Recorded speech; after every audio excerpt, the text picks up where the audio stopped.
There are thoughts that take us over completely.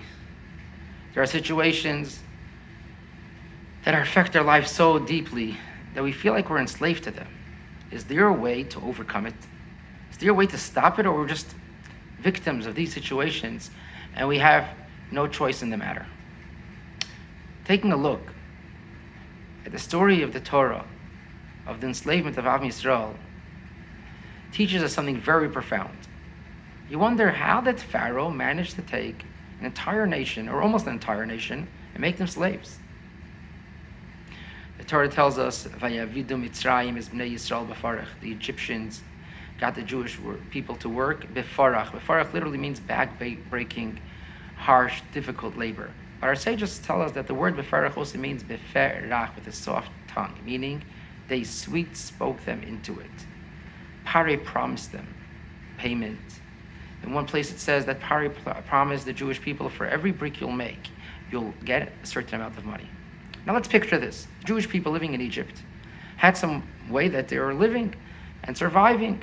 Maybe it was based on Yosef's arrangements years before. Every person got a certain allowance from the government, and they lived their life comfortably.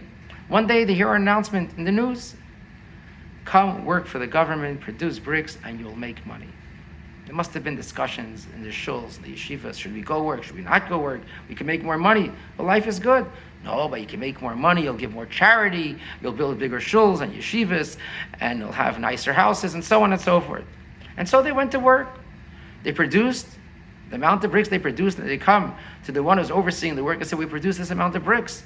He says, wait, let's see how much you'll do tomorrow and the next day. And after we have a certain amount of days, we see how much you can actually do. They finally, a few weeks pass, that they produced and they proved they have a track record of producing a certain amount of bricks. All right, send us an invoice. Get the invoice after a few days. It'll take us 30, 60, 90 days till we pay the invoice. Give us some time. In the meantime, they're working, and they're working willingly, of course. They accepted upon themselves to do this job. They're going to make money. And after a while, they turn around, or they didn't even bother turning around, because this becomes part of the habit and what they're used to doing. But when they start thinking about it, where is our pay? Where are we getting paid? They suddenly realize that they're slaves. They're slaves to what they wanted in the first place. If they don't want it and you don't let it in, it can't take you over. And where do we see this? The tribe of Levi were not slaves. Am Yisrael, the Jewish nation, are slaves to Pharaoh, and Moses and Aaron are going in and out to Pharaoh's palace, telling him, let my people go. And they're arguing and discussing with him, and Pharaoh tells them, leave the people alone, go back to your own work. Don't even go back to your own work. Why go back to slave work? The tribe of Levi were not slaves.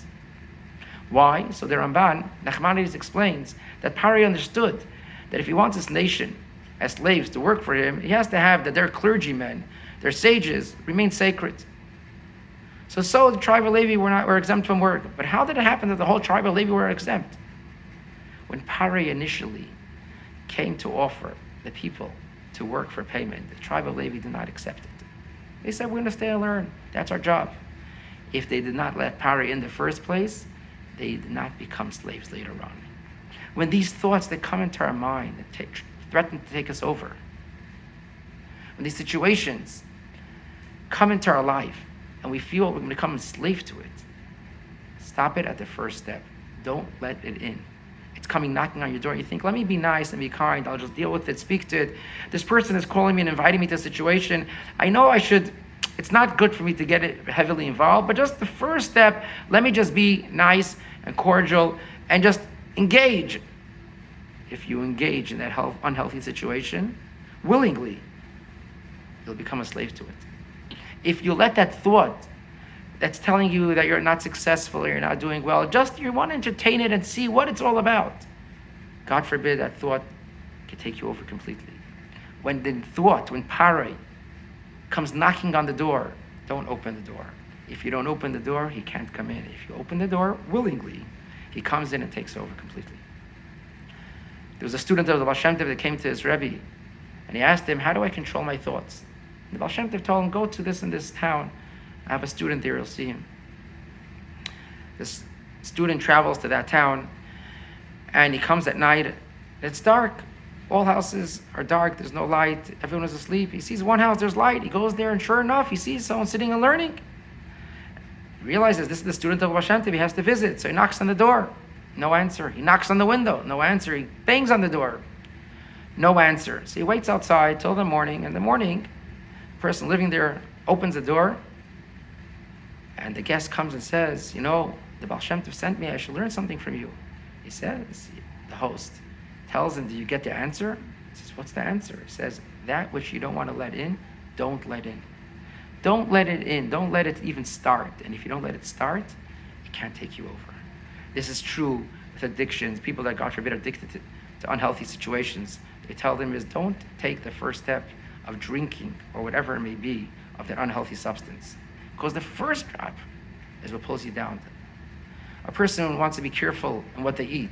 And then they see it's a nice piece of cake, a cookie. I just want to taste it. What's that little taste? That first bite is what leads them down, not just to a spiral staircase, but a slippery slope that's very hard to stop. Don't take that first step. And that's how we start living Geula.